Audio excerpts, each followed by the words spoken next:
وَأَلَّفَ بَيْنَ قُلُوبِهِمْ لَوْ أَنفَقْتَ مَا فِي الْأَرْضِ جَمِيعًا مَا أَلَّفْتَ بَيْنَ قُلُوبِهِمْ وَلَكِنَّ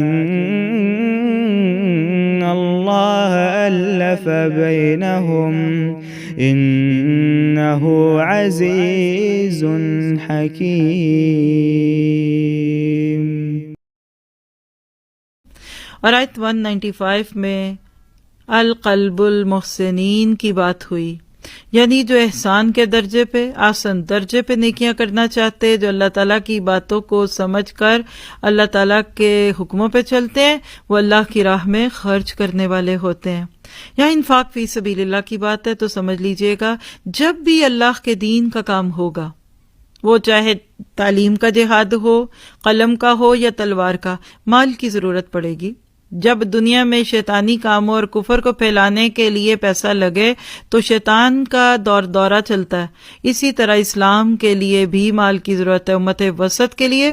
تو یہاں 4 چیزیں آپ کے سامنے ہیں، وَانفِقُوا فِی سَبِیلِ اللَّهِ وَلَا تُلْقُوا بِأَیْدِیکُم کے اوپر کہ اللہ کے راستے میں خرچ کیجیے۔ لفظ انفاق کے الف کو چھپائیے تو پیچھے نفاق بن جاتا ہے۔ دل میں جب نفاق ہوتا ہے نا تو انفاق نہیں ہوتا۔ ہم جس چیز کے لیے سنجیدہ ہوتے ہیں ہم اس پہ خوشی سے لگاتے ہیں۔ $1000 کا صوفہ کوئی بڑی چیز نہیں ہے ہمارے لیے، کیونکہ ہم صوفہ لینے میں سنجیدہ ہیں۔ بالکل اسی طرح اگر دین ہمیں پیارا ہوتا ہے تو ہم اس پہ لگاتے ہیں۔ پھر اسی طرح اس کے فوائد دنیا میں کیا ہیں؟ پہلی بات ہے کہ مال میں اضافے کا سبب بنتا ہے، کیونکہ جب گندا خون نکل جاتا ہے تو صحت ملتی ہے۔ دل سے مال کی محبت نکال دیں تو اللہ ویسے ہی مال میں بڑی برکت دینے لگتا ہے۔ پھر حسن اعمال کا سبب ہے، بندے کے عمل سجنے لگتے ہیں۔ نفاق کا علاج ہے اور انسانیت کی فلاح ہوتی ہے۔ اللہ ہمیں اللہ کے دیے ہوئے میں ہی بندوں تک خرچ کرنے والا اور ان کی ضروریات کو سمجھنے والا بنا دے۔